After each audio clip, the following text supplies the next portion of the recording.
We're going to try to begin exactly where we left off. I generally like to recap things a little bit, but I'm going to try not to do that so much, or we end up spending too much time on it.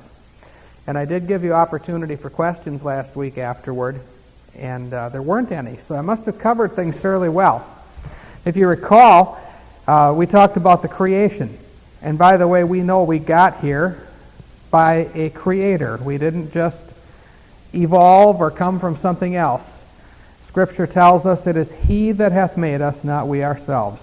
And we know, and we believe, and it's our right to believe. In fact, it's the only sensible thing to do is to believe that the Almighty God made all things. All things were made by Him, and without Him was not anything made that was made. So He is the creator of everything. And then we talked about the pre-flood world. Do you remember that? Now this is a lecture. We're not taking questions during this session. There will be time later. But just kind of nod your head once in a while if you can remember some of these things, or you can lift your hand, but I won't call on you during the lecture time. But anyway, we talked about the pre-flood world and how things were back then. Of course, we looked at Genesis 6 and the immorality, the violence. The earth was filled with violence, and it was a very, very wicked time. We looked at the archaeology of it. We saw the kind of culture they had. There was a lot of archaeological evidence that the people back then were drunkards, that they made an awful lot of millet beer, and they made an alcoholic drink from something that's very sweet. Just curious if you remember what they made it out of. A fermented drink. You do remember? I'm not going to call on you. How many remember what it was? Okay, it was honey. And what was fermented honey called? Do you know that? If you do, raise your hand. Okay, it was called mead, M-E-A-D. So there's a lot of drunkenness, there was a lot of violence, just a lot of wickedness. And of course, alcohol is one of the worst drugs there is. It's a terrible, terrible drug. And we have the same problems today, don't we? Of course, Jesus said, as it was in the days of Noah, so shall it also be in the days of the coming of the Son of Man. So all of these things are true. You see, you look at history, you look at the present, and it helps you to understand and put in perspective just what has happened. And what it does is it reinforces the Bible. Not that the Bible needs reinforcing, but it has it there anyway. Because what the Scripture said is coming to pass. There's no question about it. That ought to build your faith. Remember, we talked about an ancient civilization called Sumer, the Sumerian people, and how they developed a form of writing. And there's a very, very old stone that was written. We talked about that just a little bit. Do you remember anything about that? If you do, raise your hand. Okay. We're going to have to cover that a little better, aren't we? But before we have a test, we'll have a review on all this. How many remember what the ancient Sumerian god of the sky was called? Do you remember that one? Probably everybody. All right, I'm just curious to see how much you remember, and I'm taking your word for it here by your uplifted hand that you really do know. And we'll find out on the test. But anyway, we talked a little about the Tower of Babel and how the Lord confounded the languages so people couldn't understand each other, and then they had to group off in separate little groups. There were about 8,000 people at that time. It was after the flood. Remember why they built that big Tower of Babel? It was actually in defiance against God, wasn't it? If God would ever send another flood, they'd have a tower whose top reached unto heaven, and it would be higher than the water level was. So they'd just climb up the tower and laugh at God. But the Lord fixed that, didn't He? Very nicely. He confounded the languages. Suddenly they started speaking. It was a miracle. They started speaking different languages. Have you ever wondered why there are so many different languages in the world? Well, they did change, too, with the course of time. There were aberrations, or differences.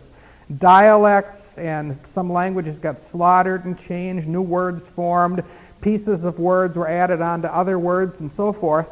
And pretty soon you had more and more and more and more and more languages.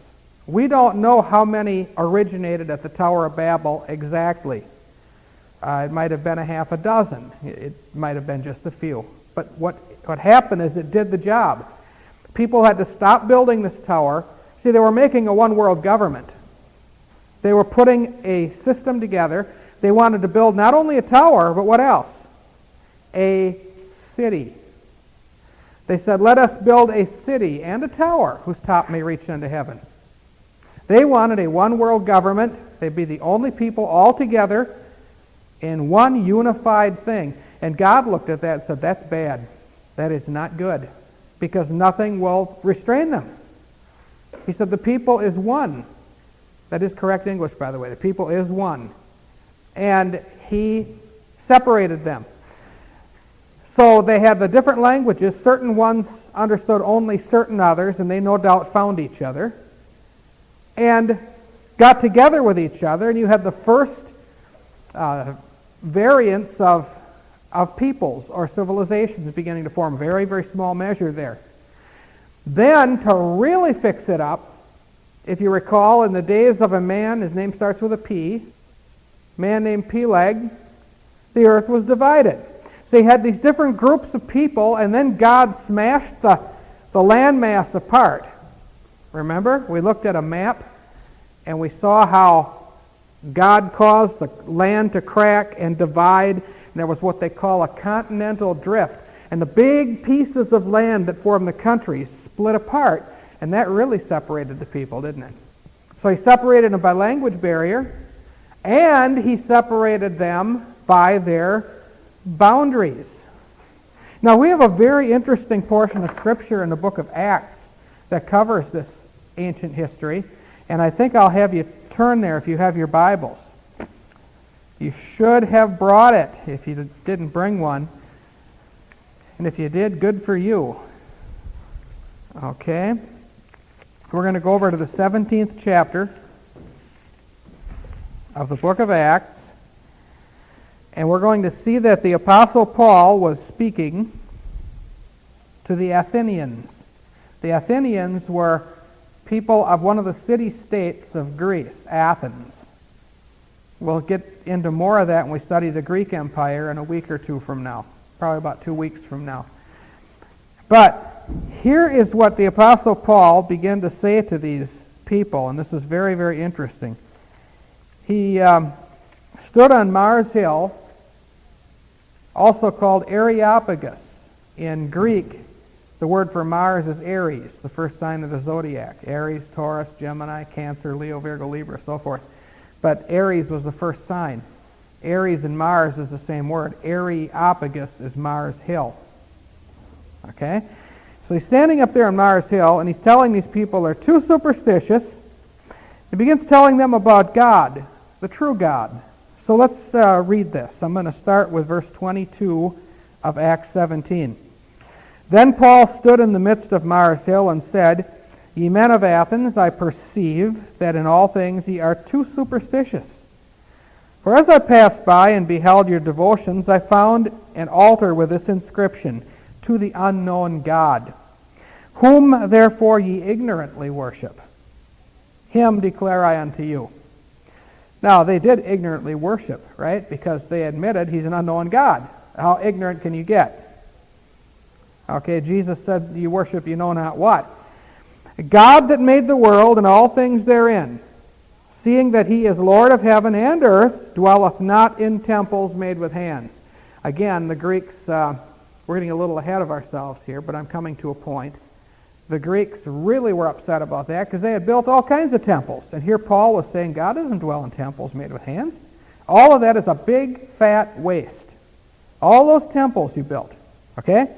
Neither is worshipped with men's hands as though he needed anything. The Greeks taught that the gods needed the people. Seeing he giveth to all life and breath and all things. And hath made of, watch this now, here's the verse we're looking for. This is why I turned here. And hath made of one blood, that's Adam and Eve, of one blood, all nations of men, for to dwell on all the face of the earth. Watch this now. And hath determined the times before appointed and the bounds of their habitation. God set boundaries. How did he set boundaries? Did he have just a demarcation line? Maybe put a river here or whatever? No, people did that later. God did a real good setting of boundaries, far better than man would ever be able to do. Man makes agreements and treaties and draws lines of demarcation and well, what shall we call it? Demilitarized zones and the Danzig corridor and the 38th parallel and so forth. But God didn't do it that way. He split the land in pieces and put an ocean between them. That really separated people. Furthermore, these people were so driven with fear, they were afraid of what was on the other side of that ocean. They didn't know. And so the people on that land, the land began to drift and drift apart, and they were stranded in different parts of the globe. Now, isn't that a wonderful job the Lord did? He really separated them. And it tells us there in Acts 17 that that's what he did. He set the bounds of their habitations. He determined that in advance. If you study the Bible, you'll find that God determined everything in advance because he knew it would happen. If God knows all things, then there has to be a determinate knowledge. Okay? That's something you don't have to think about right now because we're studying history and we won't get into that in too much depth at the moment. Now, going back there, God split the land apart in the days of Peleg, and people left off to build the city and the tower. It's just in ruins now. There's just little hump of rock there is all that's left. In fact, you've got a picture of it from the handout last week. Now, something began to happen. If you look here on our map, we have the cradle of civilization, as it was called. I mentioned that last week. The Mesopotamian Valley. Between the Tigris, see this red line here? It runs along the Tigris River right here. The red line is not the Tigris, but the Tigris runs right parallel to this red line in the map. The Tigris and the Euphrates River, pardon me, the Tigris is here, Euphrates is here, okay? I don't want to mislead you. I had the pointer in the wrong spot. Okay, Tigris is here. To the northeast of that, pardon me, Euphrates is here. It's been a long day. Euphrates is here to the south. Tigris is to the north. Tigris is the shorter river. It dips in within 60 miles. They come within 60 miles of each other. That 60-mile corridor in here between the rivers was called the Plain of Shinar. Very fertile valley, very rich soil, overrun with wild animals. And remember what happened as a result of that? A champion arose by the name of Nimrod, the mighty hunter. And we know all about, I covered that last week, about what he did and how he married his own mother, and he became known as the sun god and so forth. In fact, they later deified him in another way. They gave him a constellation. The great hunter in the sky, in the winter sky, the constellation Orion, is the same thing as Nimrod. Now, if you look at the constellation, you can see the outline of the stars where he's got his club up there, and he's got the belt that runs diagonal. It forms, looks like the form of a man almost, if you've got an imagination. Anyway, that all came from all this mythology back here, and God pronounced all of this, of course, as folly and evil and witchcraft. But this is where it all came from. The cradle of civilization was also the cradle of idolatry, the cradle of false religion. All started here in this area. Now, when God caused the Tower of Babel to be discontinued and the city, and by the way, where was the Tower of Babel and where was the city of Babylon? Well, it was about 60 miles south of modern-day Baghdad in Iraq. So if you have a modern map, you can look at that. It's about 60 miles south of there, and they have rebuilt the city of Babylon now. I think it was about 10 or 15 years ago they built it. It's there now, but it wasn't for all that time. On this map, Babylon is right in this area here. As a matter of fact, the Euphrates River flowed right through the city. But we'll get to that later. Let's talk about something else first. But when the people began to disperse, and of course the land broke apart, the people that were left in this land began to travel different directions. There were the sons of Noah, of course, were Shem, Ham, and Japheth. Now, the descendants of Ham went south along this beautiful Mediterranean Sea, beautiful blue sea. It was quite something. They traveled south and they found a big river down here called the Nile. It wasn't called the Nile then, that name came later, but it was a gigantic river. So the people, the descendants of Ham, children of Ham, now we know that because the Bible tells us that. The Egyptians were descendants of Ham. That we have scripture for. Okay? Shem and Japheth, we know the descendants of Shem were in this area because Abraham came out of that area. It is speculated that the descendants of Japheth went north.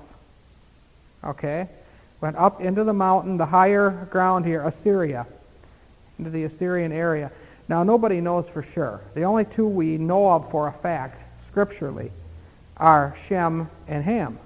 Japheth, no doubt, went, I think anyway, went to the north, but we can't prove that. Okay? Now, the people that went down into Egypt became very strong and very mighty. And Egypt became not only a settlement, but it became an empire. It became the first real empire in the world. The Sumerian people, the people around in here in Babel, that was the beginning of an empire. But it never got very far. It stayed just in that immediate area. Egypt began to extend out. They had a navy, they had a massive army, and they had as many as 4 million people. That's a lot of people living along this Nile River. Now this is a small map. I'm going to see if I can find a better map, but you get the basic area here, right? The descendants of Ham, and we're going to look at those first, were in Egypt. I'm going to flip a few pages here because I think I saw a map that will show this just a little bit better. Just bear with me for a moment. We'll get there. Okay, I think this will do it. This is a little bigger picture. Now this is dark, so you probably can't see it real well. Okay? But there is a very, very long river. See if I can locate this. Okay. Mizraim, Goshen, Egypt. I'm trying to find where this, all these ancient cities running along here. Red Sea is over here. Here we go. It's hard to see on this map, but the Nile is right here, flowing up here and then coming out, branching off into a whole bunch of little fingers of rivers called a delta. The Nile River started way down in Africa. In fact, it's the longest river in the world. They used to think the Amazon was. And then they did a little rediscovering and found out, well, if we include the White Nile, instead of calling it a tributary, make it part of the Nile, it's actually the longest river in the world. And this river flowed from the southern desert area, because in Africa, which is Egypt, of course, is in the northeast corner of Africa. We have an African map in the back on the bulletin board. There you can get a real good picture of Egypt. If you want to look at it, if you want to, you can go look at it for a moment right now. Why don't you go and do that? It's in the upper, that's a modern map now, upper right-hand corner of Africa. Just go ahead and have a look at it. You'll see the Nile River and how it goes way down into Africa. And it comes out at the top of Egypt and empties out into the Mediterranean Sea, the Middle Sea. Now it was believed by the ancient people that the Mediterranean Sea was the sacred sea of the gods. It was the middle of the earth. The Germans call the Mediterranean Sea der Mittelmeer. And beyond the Mediterranean Sea, if you went straight west. Over to Spain, they had what they call the Poles of Hercules, or Gibraltar, very narrow passageway, and they spread stories if you went through there, you'd fall off the earth, that there were sea monsters out there. Okay? So you didn't dare go beyond the Poles of Hercules. We'll come to that more when we get into Egypt and Rome, because the Roman Empire is very interesting. We're going to be talking about Hannibal and how Hannibal used to sail out there all the time. In fact, he got all of his gold out beyond the Poles of Hercules. And the Romans were so superstitious and afraid of falling off the earth and of the sea monsters, because Hannibal had stories spread that these awful monsters were out there. He used to pay the Roman taxes out of petty cash. They couldn't figure out where he's getting all his money from. But there were vast riches out there.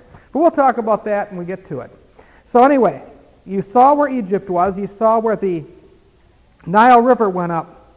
Now the Nile River was thought to be holy by the descendants of Ham.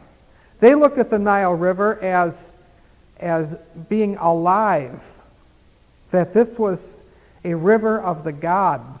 The reason for that is because every year, in about the month of July, the Nile would overflow, would go into flood stage. This was absolutely necessary to the Egyptian agriculture. You see, down in Africa, in the rainy areas, they'd get torrential rains. The Nile would flow northward. You'd have all this rush of water coming through. In fact, nowadays they built a dam called the Aswan High Dam, which confines that water and regulates it so the Nile doesn't flood all the time like it used to. Otherwise, it would still do it. You got all this water from down in Africa, from the rainy season, comes whooshing up northward, and it would overflow its banks. Could I have you two girls separate? Move down a little, okay? That's good. We don't want you distracted. So, this water would come rushing northward. It would swell out, and it would deposit a rich, wonderful, fertile black soil.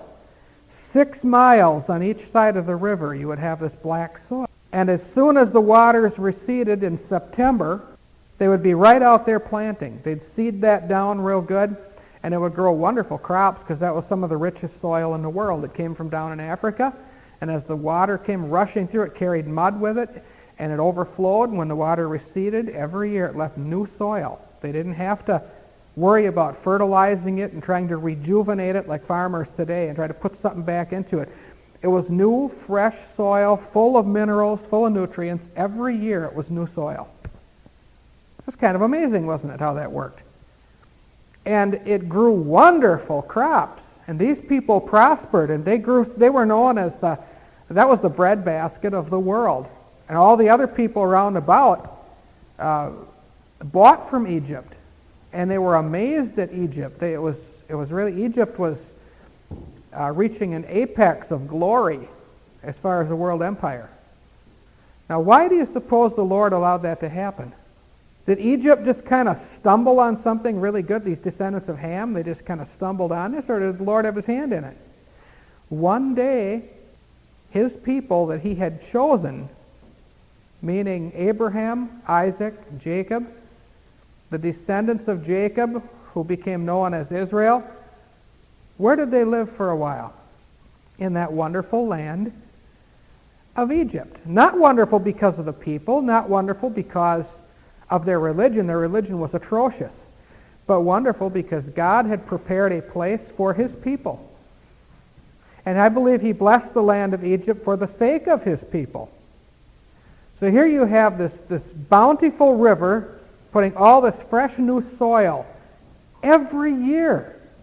Now here's another thing that came about. In the land of Egypt, they had quite a religion going. They had a number of gods and goddesses.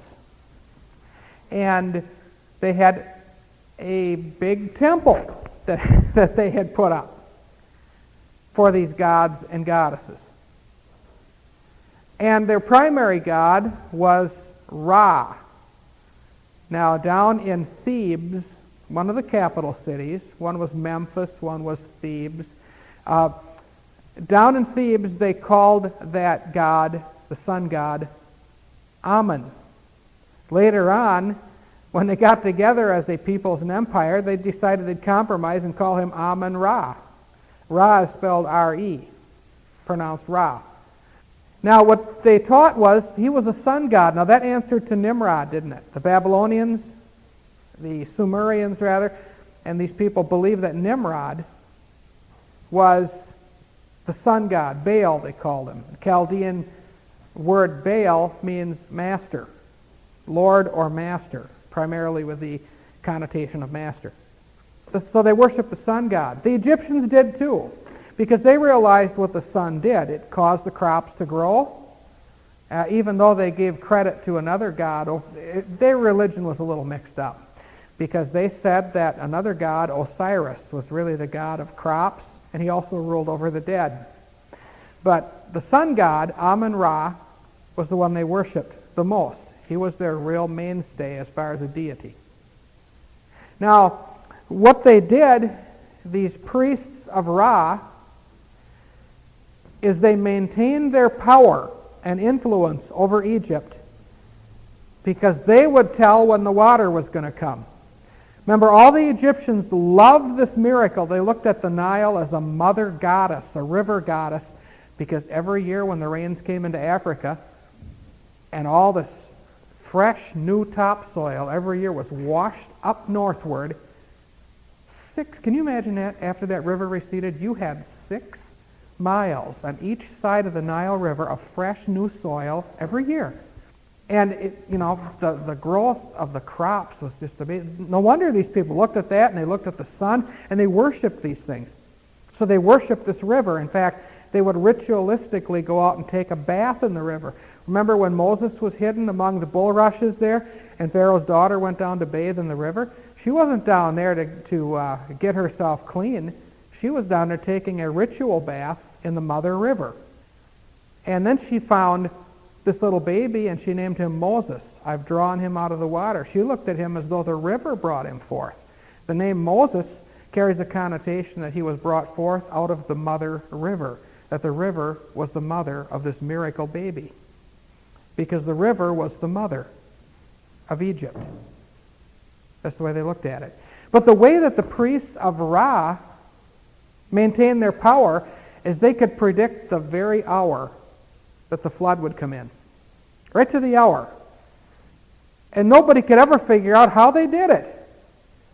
The way they did it was actually shown on some hieroglyphics that they drew in their secret temple. Nobody was allowed in there, not even Pharaoh. And Pharaoh was considered to be the son of Ra, the son of God. And they said that Pharaoh came down a golden stairway from the sun, and he passed through what were called the golden arches, not to get a hamburger. So we know that the people involved in the occult always mark their products, however, don't they? And when you've got an oil company that uses the flying red horse, the Pegasus, you got another company that uses the golden arches. Those golden arches are on the base of the pyramids. The Egyptians had that a long time ago. You find that same arch you will find in St. Louis. That big arch that was there put up for the World Fair in St. Louis, Missouri. I don't recall the year, but I remember I was just a child when that was put up. But anyway, the priests of Ra had a system worked out that caused everybody to just look at them as God-men. What they did is at various high points, there were hills all the way along the Nile River. Every certain number of miles, they had a messenger. All the way down, this went down hundreds and hundreds of miles down the Nile River. Because they're having the rainy season in Africa, so of course they knew the water was going to come sometime, but not to the right. They couldn't predict the hour. Who could do that? So they have a guy down here, and he had a mirror. And this was a sunny area. You had sun every day. You didn't have any fog in Egypt. Every day was a sunny day. They had very, very little rain. They didn't need it. With the Nile This whole, their agricultural land was a very narrow strip. As I said, about 6 miles on each side of the river, but all the way up hundreds of miles. So what they did is they put a guy on top of a hill down here with a mirror. Another guy's about 15 miles away, he's got a mirror. Another guy's got a mirror up here, another one's got a mirror up here and here and here and here. And so the water comes rushing along, and it was like a flash flood when it started coming. That's why, as I said, they built the Aswan High Dam down here in these modern times to regulate the flow of the river. It would wash Cairo right out into the ocean, or right out into the Mediterranean Sea. So anyway, the water started coming. Big tidal wave on this river starts coming. So the guy sees it coming, he's up on a hill, he's got the mirror, and he's moving the mirror in the sunlight. And the guy about 15 miles away can see this light flash back and forth from the guy moving it in the sun. So he sees that, he moves his, the guy 15 miles north of him moves his, saying the water's coming. Now they had this all timed out. The priest then, high priest, could stand in the temple with Pharaoh present, with the queen present, with everybody there, and he would say, the river, the water of the mother river goddess is now approaching. And he'd predict it right to the hour. There it'd be. They say, oh, you know, this man is a god. No, he wasn't. He was a con artist. That's what he was. But this kind of stuff happened all the time back then. They were very, very tricky people. In fact, in their unit of measurement, common unit of measurement back there was the cubit. Now, the common people had a cubit that was about 18 inches long, but it was a variable measurement because it went from the tip of the elbow to the longest finger. That was 1 cubit. So if you had a long forearm, that would be quite a cubit, wouldn't it? So they kind of standardized that it was about 18 inches. But then they had another cubit, the king's cubit or royal cubit. That one was about 24 inches long. I mean, after all, it's king size, right? But they had another one that nobody else knew about and wasn't found out about until many, many hundreds of years later. And that was called the sacred cubit. And in the lodges of Freemasonry, they still use that. The sacred cubit. Nobody knows for sure exactly how long it was. But it was a different unit of measurement, and then nobody could figure out their angles and their precision in the temples because it didn't match the other cubits that were known. The king's cubit didn't work. The common one didn't work. They couldn't figure out how these people built these temples and what measurement they used. It was a secret measurement for nobody else but those that were in the club, so to speak. So they had quite a thing going there. Anyway, as I said, the geography of Egypt was a long, narrow land mass along that Nile River. And the empire of Egypt began about 3000 BC, so it was about 5,000 years ago. In some ways that seems like a long time, in some ways it doesn't. We're going to find as we study this, we know as Christians that this world is not billions and billions of years old. It's less than 7,000 years old. So this truly is an ancient empire. Now, the people, as I said, averaged about 2 million. There were as many as 4 million, perhaps, in that area of the world. And the race of people themselves, we said, were descendants of Ham.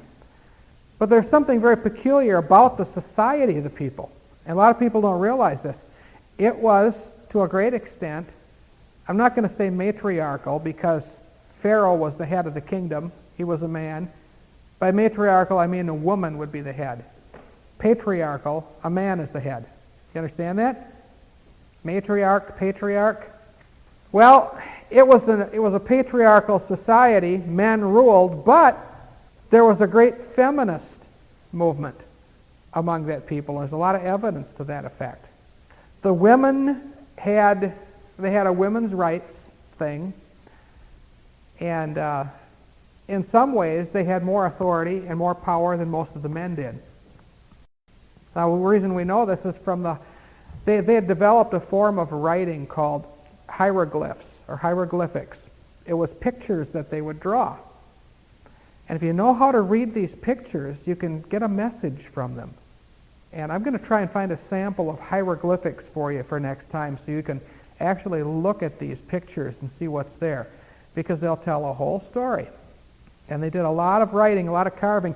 In fact, some of the writing they did on some of the first paper ever, called papyrus. Papyrus came from the papyrus plant. And when it was pounded and shaped, it looked a lot like our modern day paper. It was a little more brittle. It would dry out. They had to use it before it got too extremely dry, because it wouldn't hold up otherwise. They had ways of, they weren't dumb people, they had ways of preserving it. So they used papyrus, which was the first paper. So there were a lot of things written down and carved in stone. And Egyptians were into preservation anyway. And they used clay tablets and so forth. But back to the women thing. They used a lot of makeup. And they didn't have lipstick like women use today. They had what they call lip powder. And they'd rub this powder on their lips, and it would make them whatever color they wanted them, usually red. They were especially adept at coloring the eyes. They used a lot of eyeshadow. They used different juices from berries. They would have purple and blue eyes and so forth all around, just like people today. And they wore wigs. The women wore a kind of a tight wrapped, almost like a dress, but it was wrapped around them, and it had straps. Men also wore something similar. It wasn't tight wrapped like that, but it was more like a tunic that they wore and tied up. Men also were heavy users of makeup. I don't know if you knew that or not. The men would color their lips and their eyes also. And they would wear wigs because that would protect them from the hot sun. That's why they wore the wigs. So it was quite an interesting society that they had. As far as by the way, you might be amused to hear this. Children under 10 years old almost never wore any clothes. They just ran around naked all the time. They just didn't wear clothes. It was hot and so forth, and nobody thought a thing of it. So that must have been quite something. But it was quite a society. They had spent a lot of time in the agriculture. There were merchants. There was a medical profession. They actually even did surgery. You might wonder, how about anesthetic? They didn't use it. They just did it real fast. In fact, they have found people's skulls that were operated on where they cut square holes through the skull to relieve pressure in the brain. They just get this guy, and they'd get a little saw, and they'd cut. But you know, they didn't have any anesthetic. They didn't know about ether. They didn't know about sodium pentothal or anything like that. So they just did what they thought they had to do. Now, some of the things they did medically were really stupid. Other things were not. Now, I know that you've already had supper, so I can tell you this now. And actually, this is kind of interesting because this is very timely. I should mention this because Paul Harvey had mentioned this today on his radio broadcast. And this, what I'm about to tell you, actually is a therapy that came from Egypt. And a doctor recently tried this. There was a man who had a gangrenous leg. His leg was full of gangrene. They were going to amputate it. They had no choice. This happened within the past month. Okay? And one of the doctors said, no, let's try something else. Let's not amputate his leg. Let's try maggot therapy. Maggot therapy. What they did is they opened made a few incisions in the guy's leg and put maggots in his leg. The maggots went through and they ate all the gangrene, and the maggots excreted an alkaline substance that actually promotes healing, and it took all the poison out of his leg. Then they took the maggots out, and they saved his leg. He's going to be okay. Maggot therapy. Who would have guessed it? But the Egyptians did things like this. Okay? They were very, very practical. In fact, they worshipped maggots in Egypt. They worshipped maggots because Now, the schools that they had were only for the rich people. The common people never went to school. They learned a trade or they learned farming or whatever. But they had three classes of people, just like in the United States. They had the rich, the middle class, and the poor. There was one more class, and they were slaves. But the slaves had rights. They could inherit property. They could be granted freedom. They could buy their own freedom. They didn't have to stay a slave. People could advance from one social level to another. But anyway, when they went to school, they taught evolution. They taught that man evolved from a little worm, a maggot. Because they noticed that along the shore of the Nile at certain times, if there was something dead laying there, these maggots would be crawling along in it, and it wouldn't be long, and they would become flies. So how could a worm become a fly? It must have evolved, right? That's what they thought.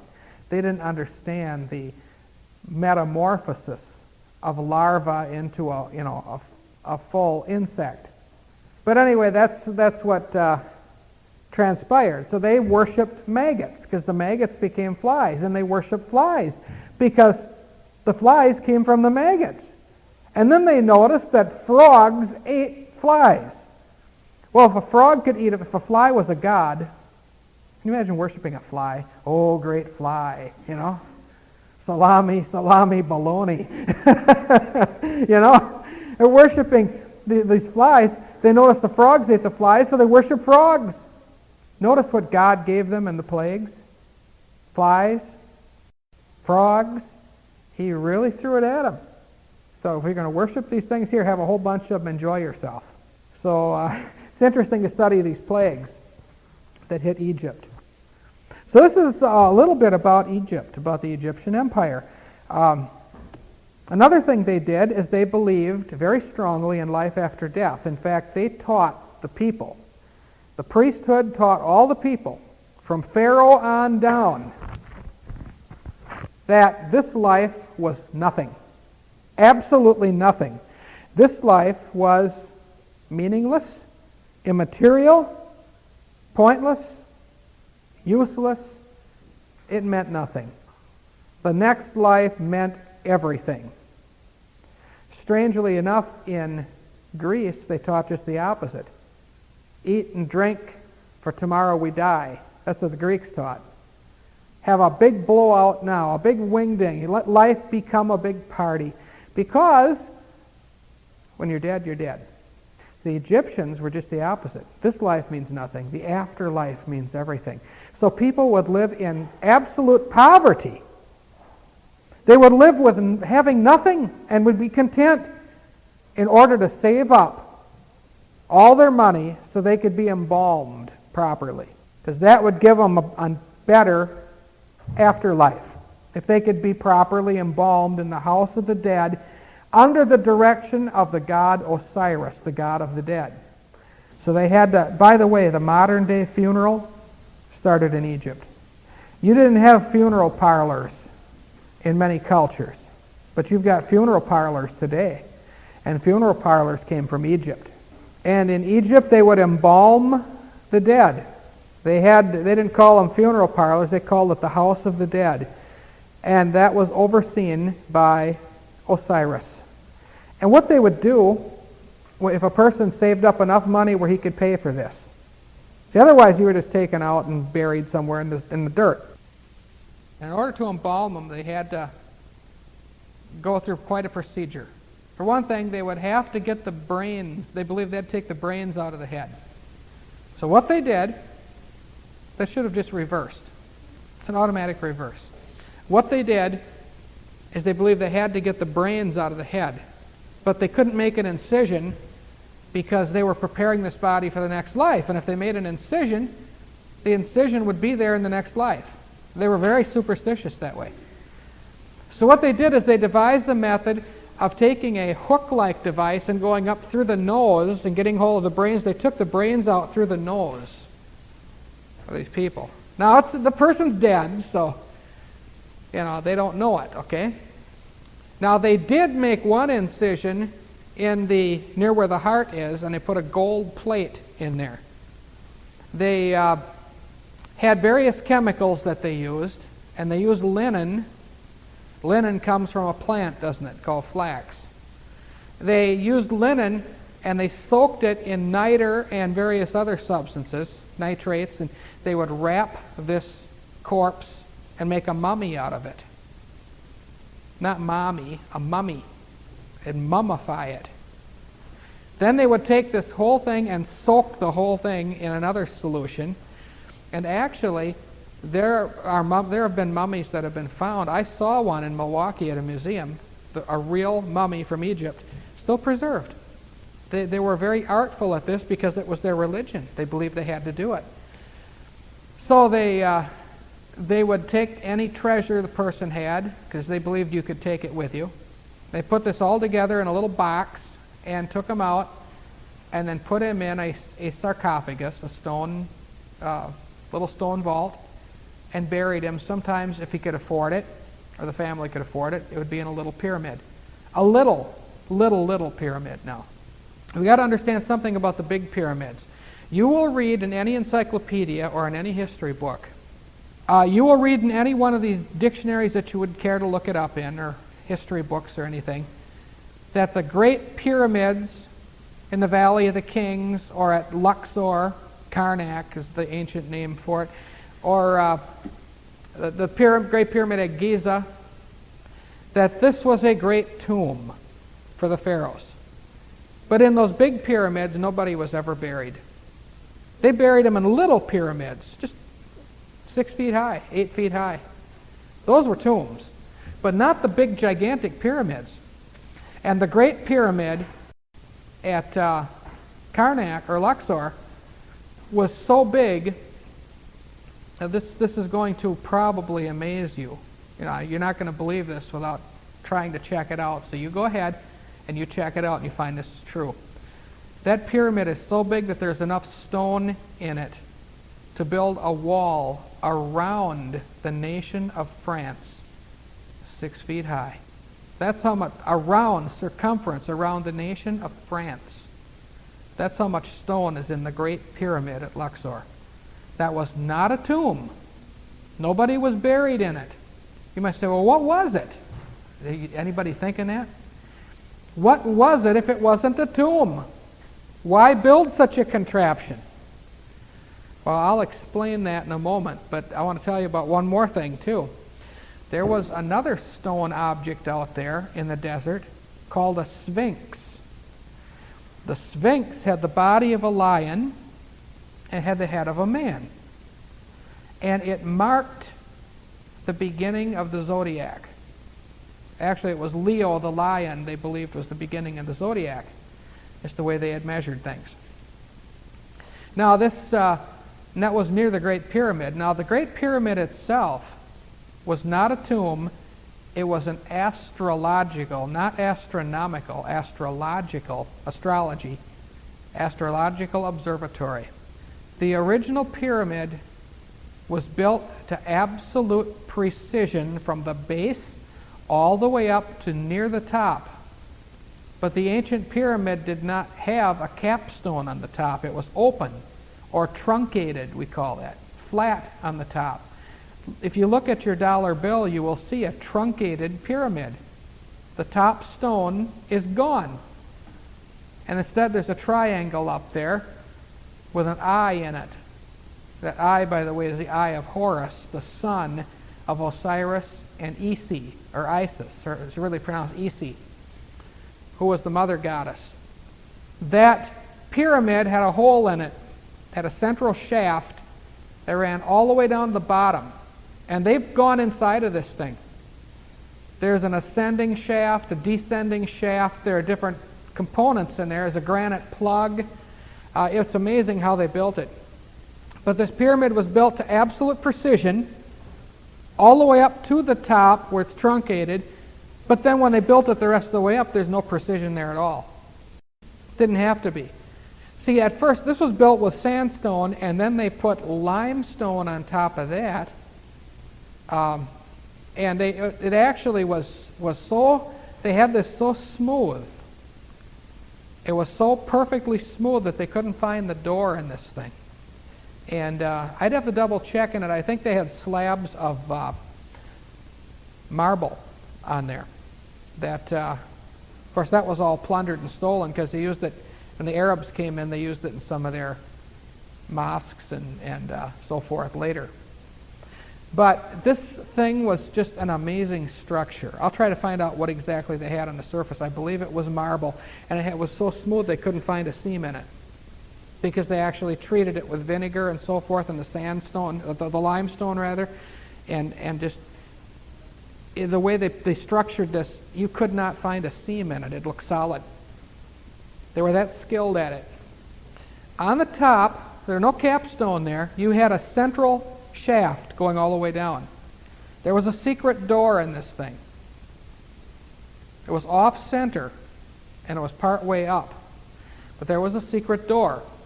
Inside of this thing were priests. At the bottom of this shaft, there was a large, like a lake, a reflecting pool. And what they could do is their astrologers could stand in there 24 hours a day and watch the sky. A lot of people don't know this, but if you check this out, you can verify this anywhere.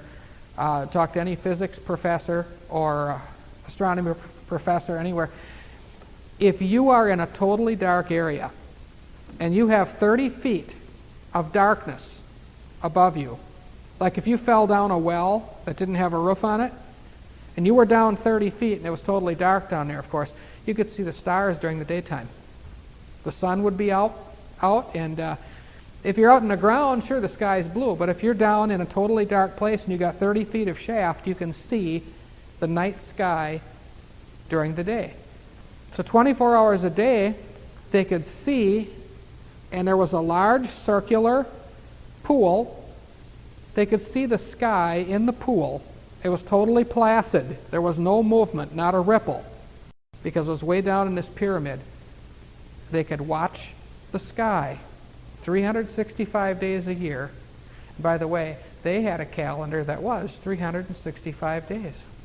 They were the only ancient civilization to have a 365-day calendar. Much of what we have today is Egyptian. Now, because the earth moved, they noticed the stars, of course, in turn would move. You'd have different constellations in that reflecting pool different times of the year. And in 1 year's time, they could measure what came across that pool. They actually discovered some very technical mathematics. Although there wasn't any math back then, there was only geometry.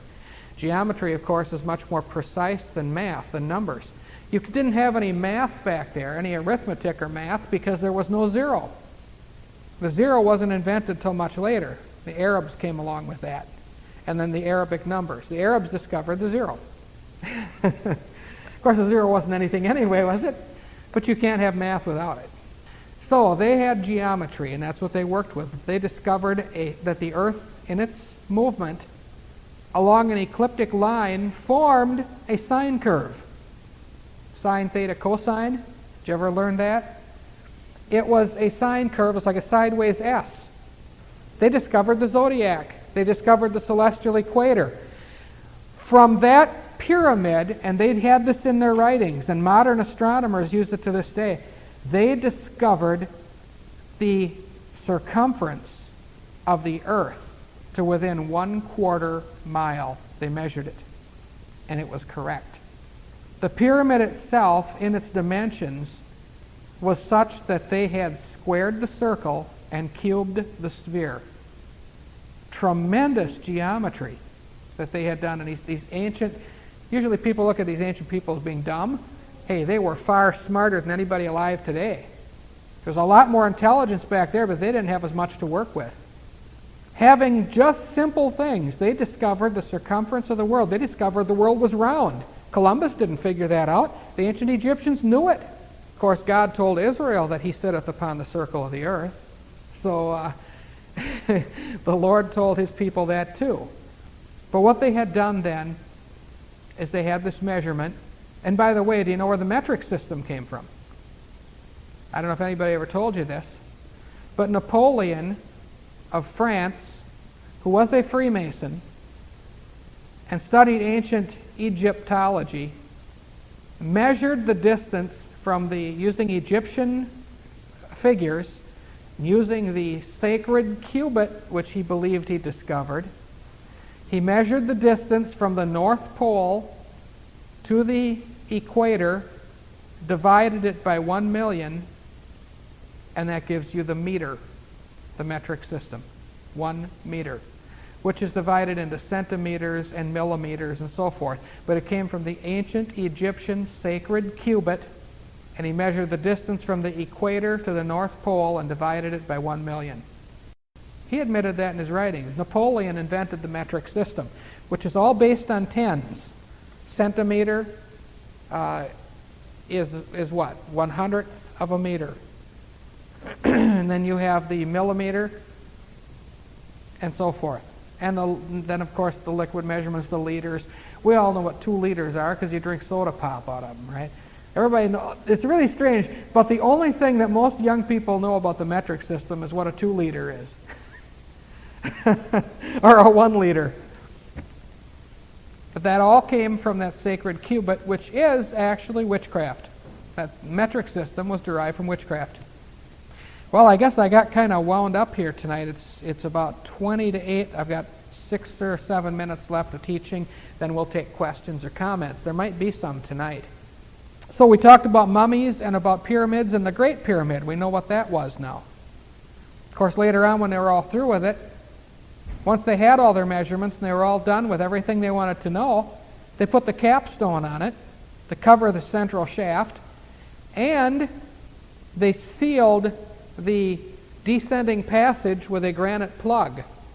In other words, they went out and they had this thing all set with a rope, and they pulled the rope and this big piece of granite came down and blocked it so nobody could ever get back in again. Very interesting. They really did a number on this.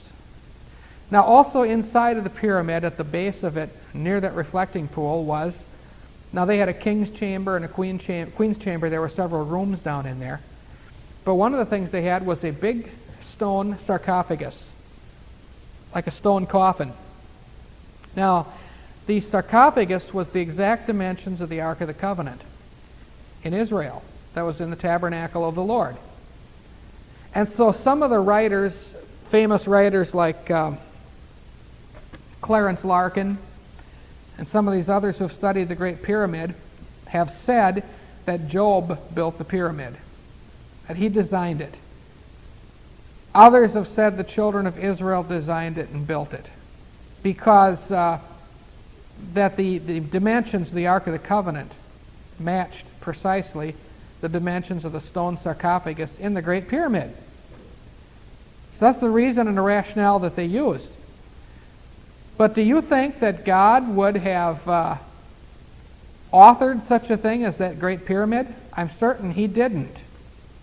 And there's a much better explanation for it.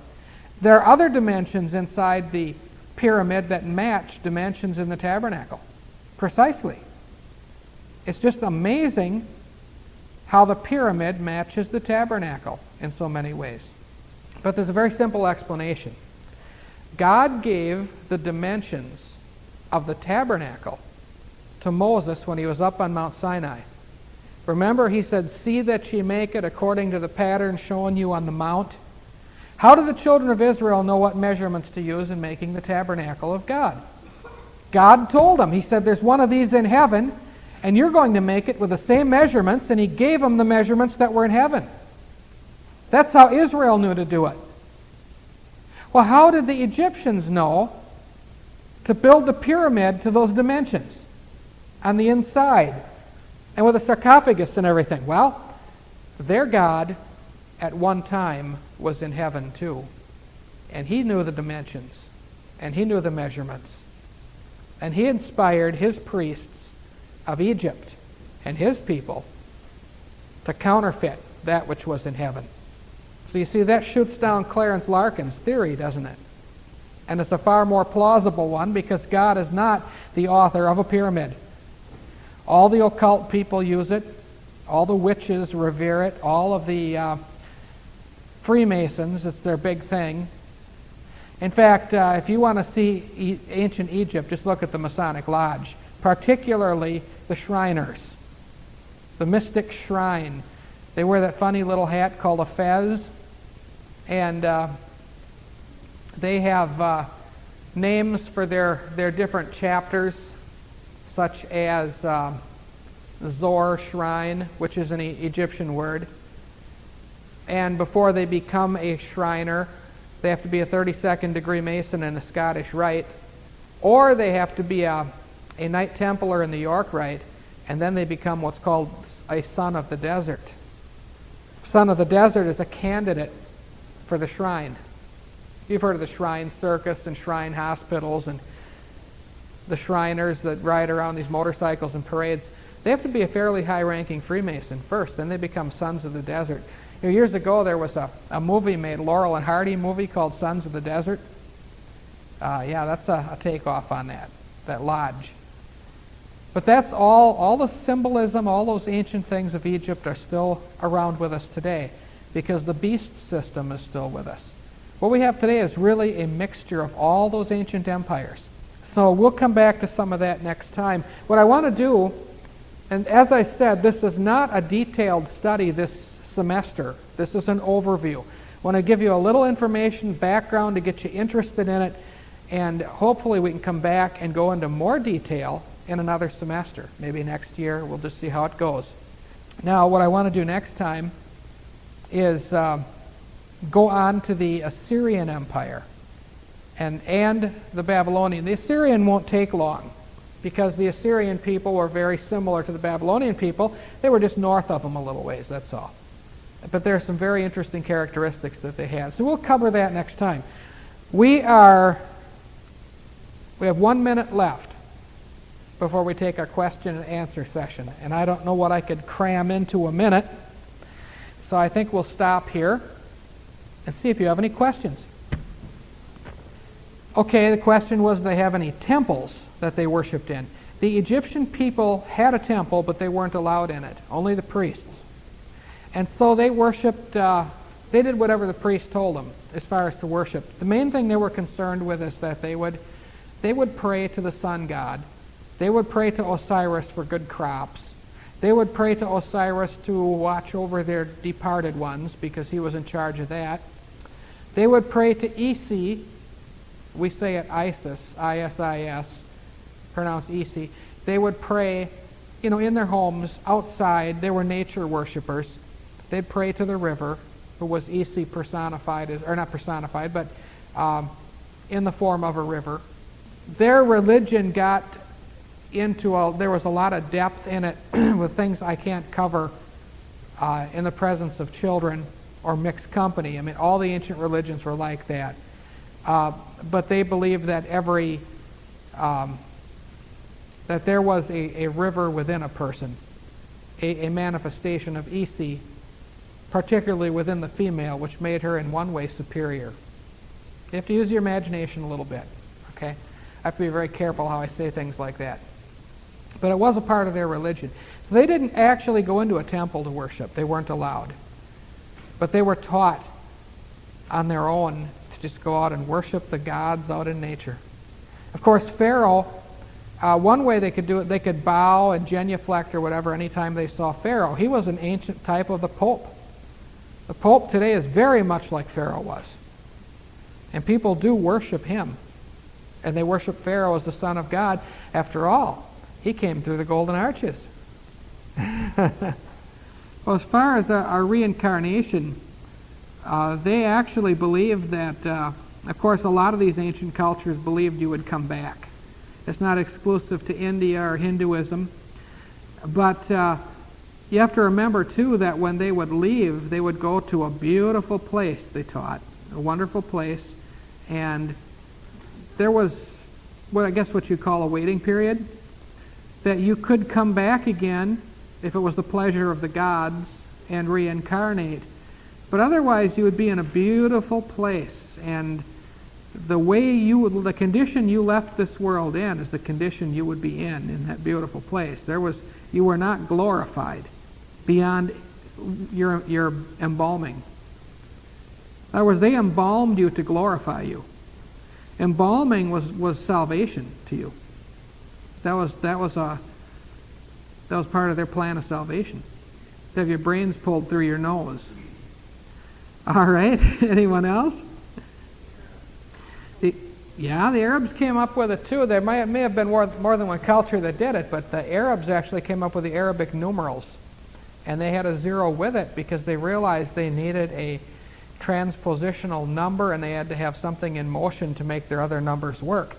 Can you imagine, wouldn't you have fun in math if you had to multiply and divide with Roman numerals? Or if you take the Greek letters that have a numerical equivalent, wouldn't that be fun to take divide S by alpha? And it's kind of like algebra. Okay. But without the 0, you really couldn't work math at all. Remember I said geometry is much more precise? It really is. Should I give you an example of how geometry is better than math in precision? How many want an example? Let's say you take a third of something, and you want to have a number that represents a third of something. What is it? We say it's 33 and 1/3. But that 1/3 is a fraction, isn't it?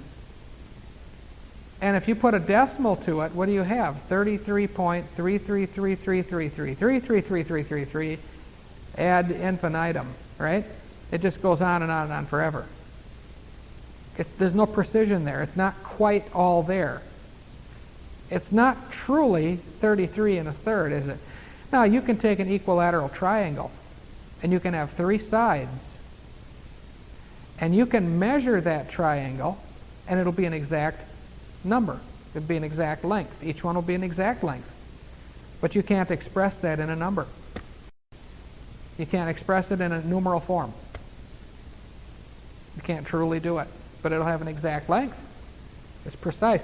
That's why geometry is much more precise. And the Egyptians discovered, a lot of people say that Euclid and Pythagoras, and some of these others were really and Archimedes were the fathers of modern geometry.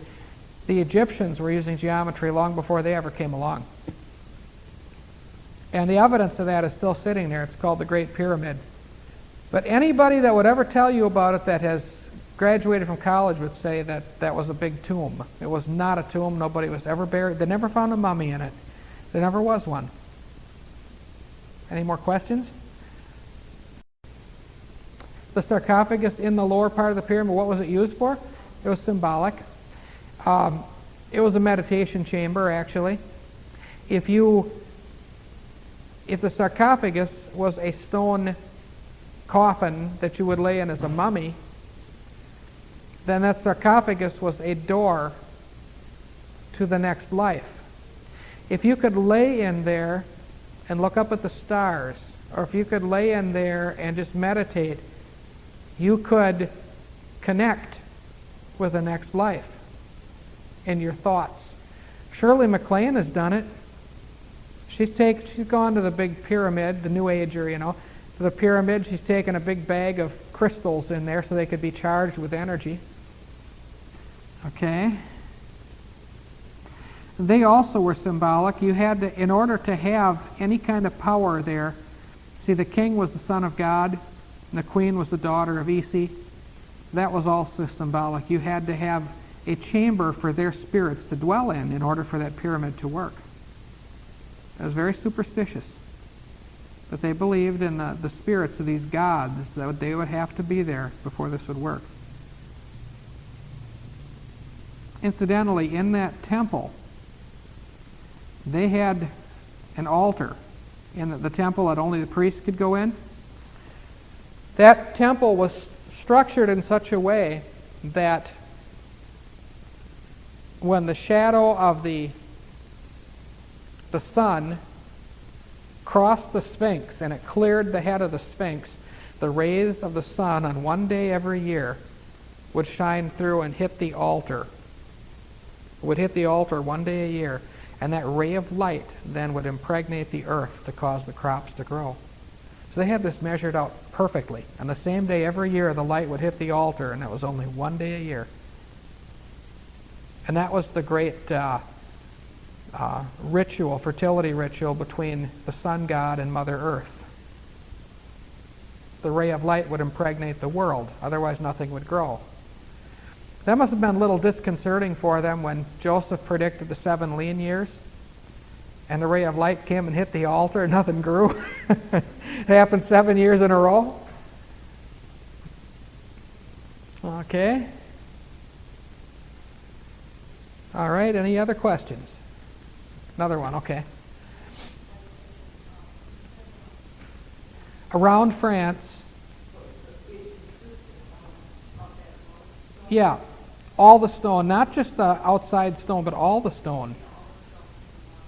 I mean, this thing is gymongous. I don't have the dimensions. I think I can get them for you. But it's been figured. They figured it out. And, yeah, you could... Now, I don't trust my memory in that. I don't, meaning what I said tonight. I believe the dimensions are, you could build a wall around France. I believe it was 3 feet high. Is that what I said? 6 feet high? Okay. It's, I believe it was 3 feet high and 2 feet wide. I can double check on that for you. So I'm doing this from memory. But I know it's all the way around France, and I think it's not 6 feet high, but it's 3 by, I believe it's 3 by 2. Okay? So we'll make that correction here. But I will double check that. So, kind of an intriguing culture, wasn't it? They had, their main food in Egypt was bread. They had a lot of bread. They almost never ate beef, except for the very rich people would eat it once in a while. Beef, and there were several other animals. I can't remember which ones they used now. There was a gazelle, I think, that they ate. Some of the African animals that could be used for that. But they never ate sheep, because sheep were an abomination to them. They looked at sheep like Israel would have looked at a pig.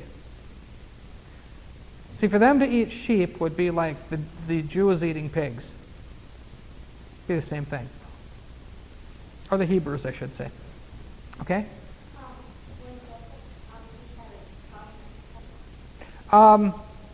They were commanded to bow the knee to him, but that was in deference to his position. As the right hand of Pharaoh, he was not considered to be a god, but he was considered to be the right hand of the Son of God. Okay? But he had that cup, which was actually Pharaoh's cup. And anything Pharaoh had, particularly, I should say, a cup. A cup was looked at as a sacred oracle anyway in any ancient culture. The cup always carried a female connotation. All cups were considered to be a sacred relic of the goddess. That's still true in witchcraft today. The cup represents the female, the knife, atame, represents the male. That's why you see witches putting a knife into a cup as a fertility ritual. That's the way these ancient cultures believed.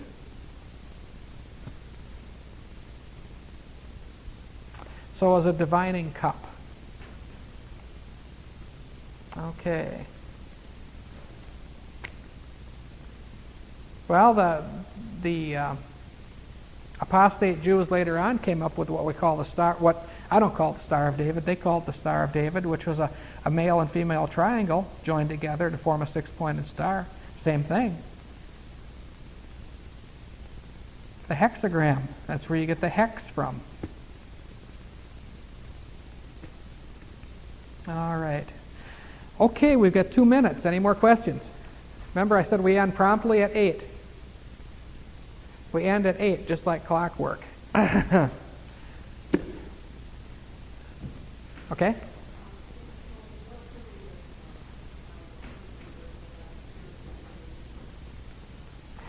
Now let's see. The Egyptian Empire went back to about 3000 BC. They were, I believe the Pyramid at Giza was dated back to about approximately 2000 BC. So it was right about in the middle of the apex of the Egyptians' rule. The Egyptians were overcome by the Assyrians but they still maintained some power. They were really wiped out when God washed the chariots under in the Red Sea. They never rose again after that as any kind of a power. But they still maintained their status as a nation until the Roman Empire came down and just really crushed them. The last remnant of them, the days of Cleopatra and Antony from the Roman Empire, around the time of the assassination of Caesar, Julius Caesar. Okay?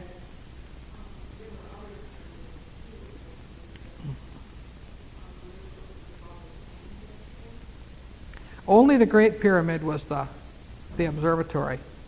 The others, the little ones were tombs of wealthy men and pharaohs. There were some larger ones. The larger ones were built religiously. But none of those big pyramids were ever tombs. They would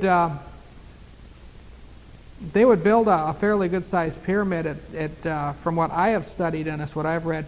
They'd build some pretty good-sized pyramids just as a shrine to a great pharaoh, to a great man, but he wasn't buried in it.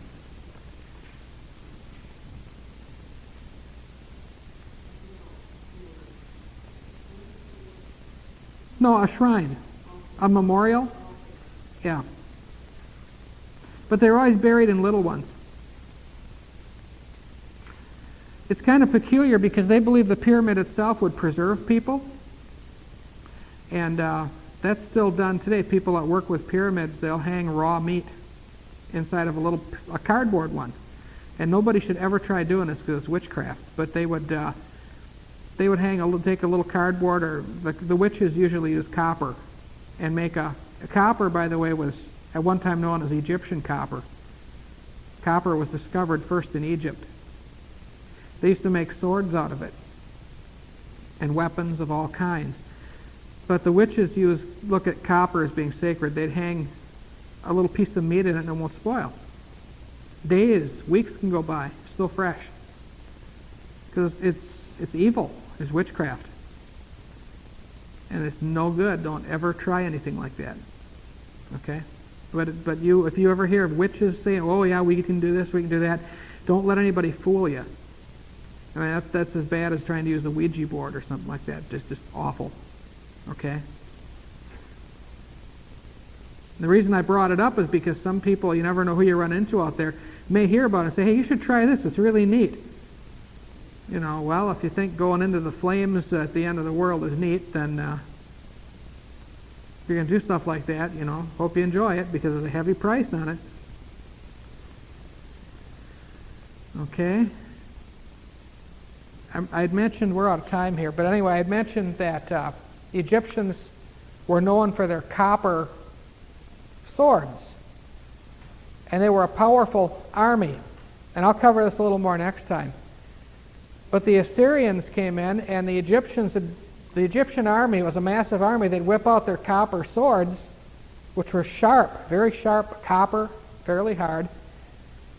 They went out against the Assyrians, and they'd strike out at them. The Assyrians came out with their black swords, and they cut the copper right in half. Whew. The Assyrians discovered iron from the Hittites. And if you hit iron against copper, copper's going to give.